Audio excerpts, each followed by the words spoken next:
Dans la chaire de recherche, il y a plusieurs choses. Il y a les sciences dures qui sont la physique, la chimie et notamment tout ce qu'on a pu partager, des réflexions d'ingénieurs, mais il y a aussi les sciences molles et notamment tout ce qui concerne l'économie, la finance, les équilibres. Et dans l'économie circulaire, le terme économie nécessitait aussi d'avoir un projet de recherche dans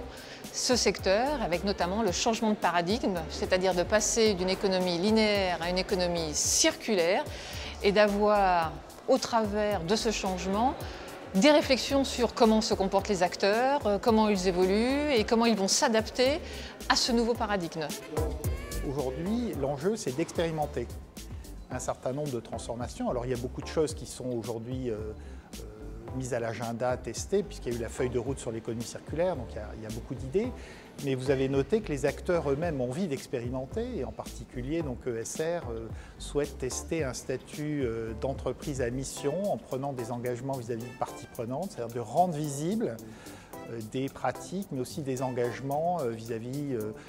des opérateurs, de l'économie sociale et solidaire, des consommateurs, etc. On voit bien que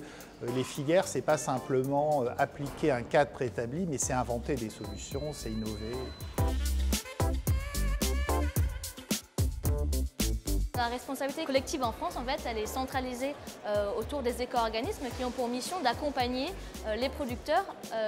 dans la recherche de solutions nouvelles. Les éco-organismes sont des acteurs collectifs qui ont cette capacité de former un capital économique, financier, mais également un capital de connaissances au bénéfice de la performance de la filière et de l'innovation collective.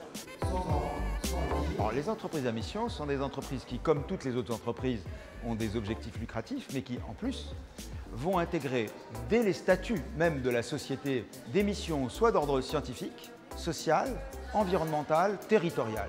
Et donc, l'esprit de l'entreprise à mission, c'est de mettre sur le même plan ces différents objectifs et de désormais s'engager vis-à-vis des différentes parties prenantes qui sont concernées par les missions que je viens d'évoquer. L'autre élément, c'est que pour gouverner l'entreprise, il ne faut pas seulement un conseil d'administration, on va avoir besoin d'un conseil de mission ou d'un comité des parties prenantes qui va précisément suivre si l'équilibre entre les différents objectifs qu'on a évoqués reste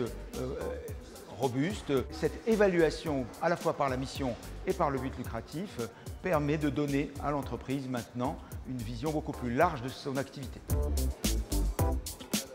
Si on part de la partie de demain, un des exemples très concrets à l'heure actuelle, c'est toutes les tables rondes auxquelles le GIFAM et les marques ont participé à l'occasion des discussions sur la feuille de route sur l'économie circulaire, avec par exemple des vraies questions qui se posent sur l'indice qui a été annoncé, l'indice sur la réparabilité des produits. Donc là, il faut vraiment définir quels sont les critères les plus pertinents et comment on fait pour, à travers la distribution et vers le consommateur, faire en sorte qu'ils soient le mieux possible appréhendés par le consommateur.